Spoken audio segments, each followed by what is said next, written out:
আসসালামু আলাইকুম। রস ভরা পিঠা তৈরি করব। এই জন্য 1.5 কাপ পরিমাণ সুজি নিয়েছি। এগুলো ধুয়ে নিয়েছি। এরপরে একটা পাতিলে বসিয়ে দিয়েছি 2 কাপের মতো পানি দিয়ে। এরপরে এর ভিতরে দিয়ে দিলাম 1/2 চা চামচ লবণ এবং দারচিনি, এলাচি দিয়ে নেড়ে চেড়ে নেব। যখন পানিটা শুকিয়ে আসবে তখন নামিয়ে নেব। ঠান্ডা হলে দারচিনি, এলাচিগুলো বের করে ফেলবো। এরপরে এর ভিতরে দিয়ে দিয়েছি 2 টেবিল চামচের মতো ময়দা আর একটা ডিম দিয়ে ভালো করে মথে নেব।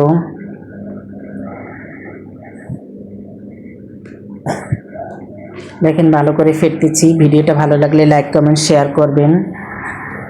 এরপরে আর একটা পাতিলে 4 কাপ পানি নিয়েছি। এরপরে এর ভিতরে 2.5 কাপ চিনি দিয়ে দিলাম, দিয়ে এবং এলাচি, দারচিনি দিয়ে ফুটিয়ে নিয়েছি। আর এদিকে কড়াইতে তেল গরম করে সুজির ডোটা বড়ার আকার দিয়ে ভেজে নিয়েছি। এরপর গরম শিরার মধ্যে পিঠাগুলো দিয়ে দেব এবং দিয়ে ঢেকে রাখবো 20 মিনিটের মতো। দেখেন হয়ে গিয়েছে, পিঠাটা একেবারে নরম হয়েছে। সবাইকে ধন্যবাদ।